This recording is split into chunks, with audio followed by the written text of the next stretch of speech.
Pretty cool. So if we look at our URLs now, we see that the blog post detail page is sort of static. Like it's not dynamically looking for this, right? I actually had to set this value inside of the view itself. So what I want to do is have a dynamic URL so my view is also dynamic. In other words, I want to be able to pass an argument with my URL and then have my view update based off of what the argument is. And using the URL pattern for path, it's actually fairly straightforward. We put in these brackets here, and then we say an integer and an ID. So you say what the data type is, like a Python data type, and then in my case, it's going to be an ID. So when you do that, this actually passes in an additional argument into your view. In this case, we named it ID. But if I called it post ID, then it would pass in post ID. And then with that number, whatever that is, we could add it in to our lookup. Okay. So now with these two things, it's a lot more dynamic. We look in our blog and that URL, it's no longer rendering out anything. And of course, that's because we changed our actual blog to have a dynamic item. So let's look back at that URL, right? So if I wanted to have another way of doing this, right? So I'd actually want to have a list of items here at some point, right? To handle that root blog path. I'll leave that commented out for now. But if we go back in here, I can change my URL to have a number, right? So 1 or 2 and so on. Now, of course, if I said ABC, it automatically infers and says page not found. Right? It doesn't even try to go to that endpoint because we declared that data type. So if this was a string, it would give me some other error, right? And this error is because of our lookup. I'll explain that in a second. But the idea is if we want this to be sort of strict to a data type, we would use an integer. And that means that then something like this will go to page not found, where something like 500 will give me a does not exist error, which is no surprise. I don't have 500 items in my database at all. I only have 3. So the max value would be 3. Cool. So that's how we can dynamically load these views. Now, of course, it doesn't have to actually look up anything, right? I could just make it where it's only showing whatever that number is, but it makes a lot more sense to have it look up something. And notice that our URLs really haven't changed a whole lot. We now just have a dynamic URL here. But before we go away, there is another way to write this, and I'm just going to show you it. Don't worry if you don't fully understand. But if you were to use regular expressions, which is what you'll see a lot with my stuff, it would be something more like this. Post ID /D plus and $sign at the end. Okay. So these two are actually representing the exact same value and the exact same response. So the regular expression right here is looking for only digits, only numbers, and it's going to render to this keyword value. This is just a shortened version of that. And it used to be inside of URL. This is one of those minor changes in Django that aren't major, but if you're a beginner, they could be rather frustrating. But that's something that's important to note, especially if you watch older versions of stuff. Pretty cool. We just saw an error occur that we don't want to, right? So if I have str in here and change it to ABC, this is an error I definitely don't want to see, right? And the same is true as if I went to integer here and just did like 1,000, right? I don't want to see these errors. These are actually server errors. So if this was live, the user would be like, what is going on here? This is not correct. Well, there's a couple ways on how I could go about solving this, right? I can go the hard way or the long way, And that is first and foremost going from Django.http import HTTP 404. So what this allows me to do is raise what's called a 404 page. So I can literally put this object lookup into an exception handler and just literally raise HTTP 404. Right, so with that, then I get this page not found on those two items, assuming that this is back to str. Right, it's giving me a page not found for either one. And then the ones that are valid, it won't give me that page not found. Okay. So usually when you write exception blocks, though, you want to be more explicit to what the actual exception is. In other words, let's take a look at another exception. If I do 12, we got blog post matching query does not exist. This is a do not exist exception, or does not exist exception. So we would actually want to handle that exception itself. So it'd be blog post dot does not exist. And of course, this is the model name that does not exist. Then you would handle that exception. So let's get rid of this example here. Refresh. And now it's doing that page not found. But if I go back into ABC again, it's giving me another exception of value error. Okay. So what would I do? I would say except value error. That's a standard Python error. We say raise HTTP 404. And sure enough, it does it. Okay, but as you might imagine, this is starting to get cumbersome, and it's probably not valid. It's probably not a good way to actually write this view. But it's important to see that errors happen, and you do need to back up and try and diagnose as to what's going on. You will absolutely need to do that in the future. We will show you a way to shortcut this, but it's important to see it and also understand that when you're designing your URLs, it's also important to understand what data types are going to be being passed in your URL shortcut like this, right? So this is a dynamic URL, but it's being strict and it's saying it's only allowed to be integers. Otherwise, it's going to raise that 404 error for us, right? It's going to do this on our behalf because it's not a valid URL. That's also true with the regular expression value as well. So our lookup here rendered regardless of what that data type was. In other words, it attempted to render when it was an str, and in some cases it actually worked. In other cases it did not, right? So when it was ABC, it doesn't work. It says page not found. But when it's 1, it does work.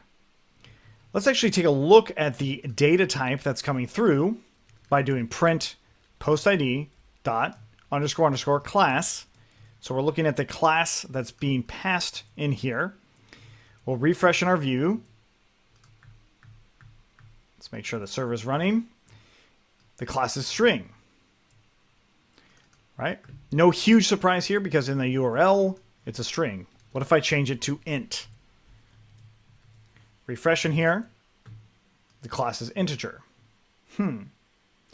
So it does actually have that dynamic class being rendered, but my lookup, regardless of what the class was, is still trying to look things up, right? So if this was an integer or a string, it would try and look it up. And if it is a string, it would actually work.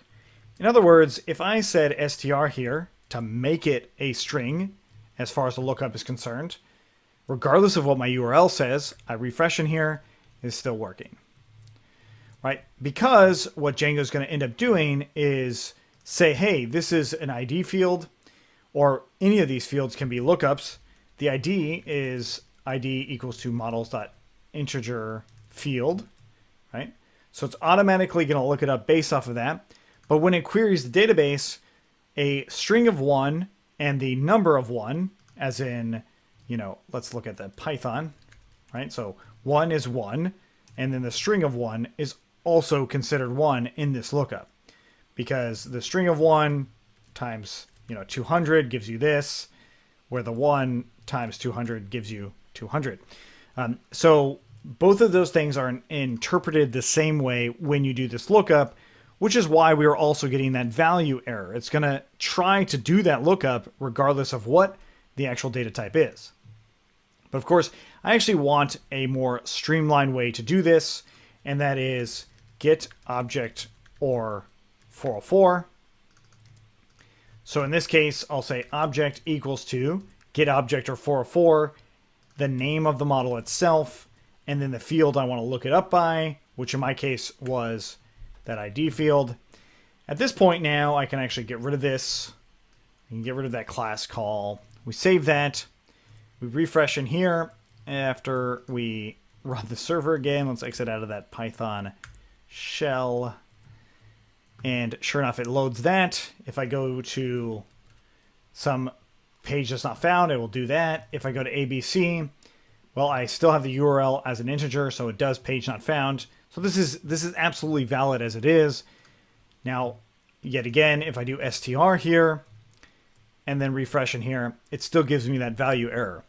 This should be hopefully of no surprise because that's not a valid value for an integer field. It is a valid value for a text field or a character field, but it's not valid for an integer field. And then therefore we would probably want to handle this in another way. Or you just need to know for sure that, hey, when I'm doing this kind of lookup, I need to make sure that this is an integer field. Okay. I've seen that happen a number of times where these lookups were invalid. That's why you want to play around with them. So let's look at how we can do this in a little different way too. So what did I actually start with the lookup of being ID? Hopefully you were wondering that. If you weren't, it's really simple. If you go into the admin and you select any of these items, you notice that there's a 1 in the URL. If I change that 1 to being a 2, it changes the data. If I change it to being a 3, it also changes the data. So the Django admin actually works off of this same sort of methodology. But that's actually not where I want it to be. I don't want my project based off of how the admin is. I don't want it based off of an integer at all. Instead, I want it to be something closer to actually ABC, or like my blog post. That I actually much prefer because, well, the URL is a lot easier to read, and therefore it's a lot easier to remember. Or if you had a blog post called Getting Started, like, hey, I can pass that URL a lot easier than that was object 3241 or whatever, right? So that means that we need to adjust how our view is going to look up our data. Whether it's this method or this method, we need a new way to look up this data in our database. Now, if we look at our model, these are the 3 fields that are in there by default. The ID field is also known as the primary key. So both ID and .pk, both of those things will work.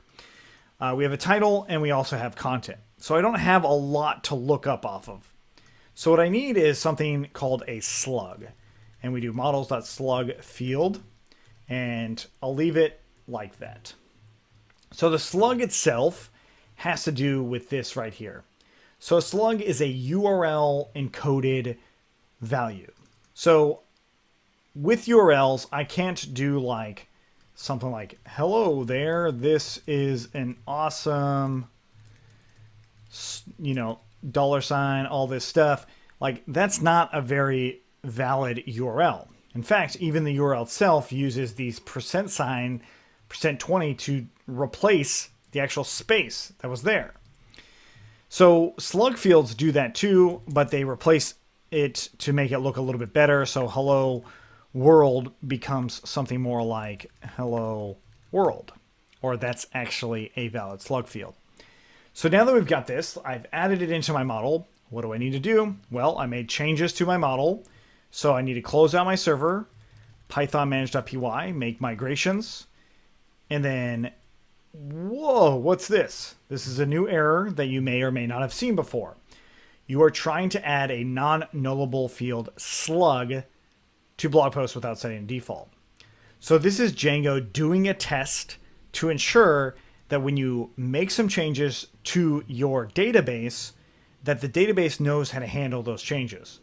In other words, I just added a new field, but I have, 3 values currently, right? So what do those need to put for slug, right? For this new field, what do I put for them? And Django by default is saying it can't be null, right? So it can't be empty in the database. If I wrote null equals to true, it's not going to have this error. Another way to do this would be say default equals to, this is my slug, right? I could set a default value too. Either one of those, if I set that, it wouldn't have told me to do this. And of course, I do have a one-off default that I can set for all existing rows, or otherwise all values that are currently in your database. You see, when you create databases, you want to make sure that Django and the database have the same mapping, right? And when I say mapping, I mean this maps to the database, this maps to the database, this maps to the database. And Django by default is saying, hey, this isn't in the database. You're adding it to a pre-existing database. We need to know if you can make it null in the database, or just not even in the actual value itself can be empty in the database, or you set a default for that actual value in the database for everything that's currently in our database. So if we had 10,000 items in our database, this would set all 10,000 of those in our database.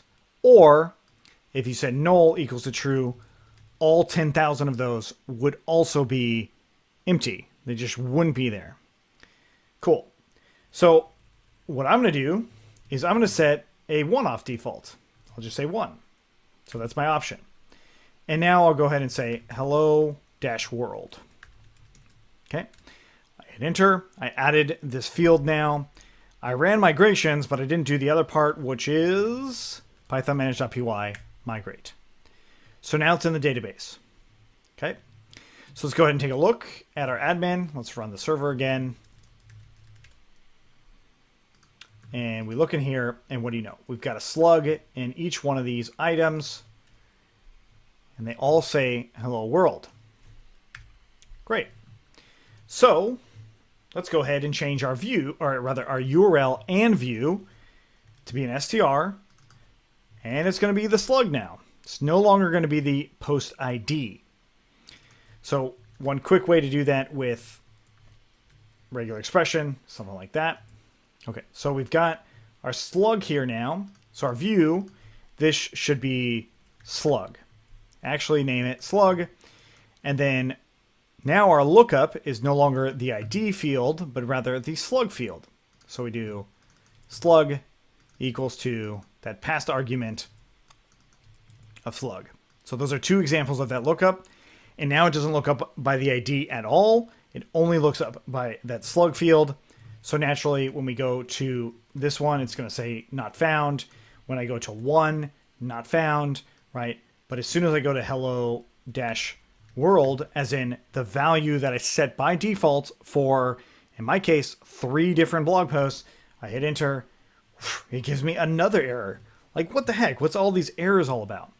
Well, this is actually a good thing, and I'll explain why in a moment. But the idea here is we've changed the way we actually look up this data in the database. All right, multiple objects returned. This is a common error that a lot of Django beginners see. And that's because the lookups aren't always exactly clear how we're going to do it. So let's go ahead and take a look at what I mean. We have 2 kinds of lookups, this one and this one. They're doing the same thing, except this one just renders 404 if it's not found. So the key part of both of them is this get call. So get implies that there's going to be one object, whereas filter applies that there's going to be a list of objects. So filter is another way to actually narrow down some content, right? So let's go ahead and say this. We've got obj equals to objects.filter. But again, it's not one single item. Instead, what it's called is a query set. That is a very common term in Django. This right here is a query set. It's going to filter out my entire database for this matching value. In other words, it's searching the database for this value being matching. So you can change the field that it's looking for, right? We could change it based off of title, content, whatever. And anything that matches that will come back in this query set. So let's take a look. In the terminal, we're going to open up the Django shell with python manage.py shell. And then we'll do from blog.models import blog post. And we said our slug was hello-world. So again, we do blog post.objects.get slug equals to slug. What should we see here? We get the multiple objects returned. So we press up and change get to being filter.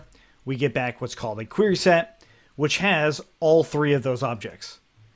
Not a huge surprise here, but this is filtering down what's in our database so we can now see them. So one of the ways to compensate for this error is to say QS equals to that query, whatever that is, and then we can do QS.first. So this is a method on a query set, like literally a Django query set. This will grab that first object and it will give us back something, right? With that same thing being said, you can also do last. And since it's a Python list, we can do some sort of index value. So this would be the second item, right? Because we have a full list here. Okay. So these query sets help account for our slug being a problem, like if we have that same slug over and over again. So what I'm actually going to do is I'll exit out of this and we'll run our server again. Now what I'm going to do is say if queries or if the query set.count, this is another method. You would use that instead of the length of query set for those of you Python users. If query set.count is not equal to 1, then we would raise an HTTP 404. That's sort of one way to handle that. And then we would just say our object is equal to the query set.first. Okay. So this would handle that error for us. And if it is the same error, right, it's going to say 404, not found. So that's one way to handle that query set. Another way would be to say if it is equal to 1, then we can give that object being that, or we could just say if it's greater than that, greater than or equal to that, we can just get whatever is first in that query set, and then that way it will ignore all of those other values. That's a good and bad thing. It's good in the sense that, hey, it works, and now I'm not getting these weird errors. It's bad in the sense that now I'm missing content from my page. I actually have 2 other posts with the same slug, so we probably need a better way to ensure that our slugs are unique. So this seems to solve a number of problems for me.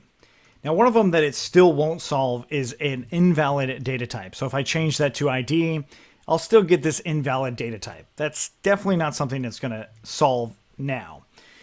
But what it does solve is the same object with the same actual lookup, in this case, the same slug all across a few different objects, however many. What it also does is it will still, we get this error. Of course, the reason I'm getting this error is because I don't have that object set up down here. So what I would want to do is just say else raise HTTP 404, right? So it's basically saying that, or better yet, we would say if it's equal to 0, as in there are none, then we would go ahead and raise that error. Okay, great. So now we've got that. So it works on hello world, but of course that slug is redundant. We've used it multiple times. So there's another way to actually fix this, and that is to change our slug from just being anything can do it to unique equaling to true. Now this might be something I want to actually put into my database. But before I save this, before I actually start the migration process, I want to go into my database and change all of the current values of hello world. right? All of those non-unique values, I want to make them unique, because now that I've got this, I can close out my server, Python manage.py, make migrations, and then Python manage.py migrate. Now, if you didn't change your database, you might have a bunch of different errors come up there. So that's why it's also important to do a lot of these things testing locally and get this model really right prior to actually releasing this in a real production application or a real world application. So now it's a little bit closer to what I want, and I can now bring my view back to being just that object, because now that my slugs are all unique, it's better fit to this ID of integer field, right? So those are all unique too, default, that's how they work. But now all of my slugs can only be unique, which is even more clear when we run the server again.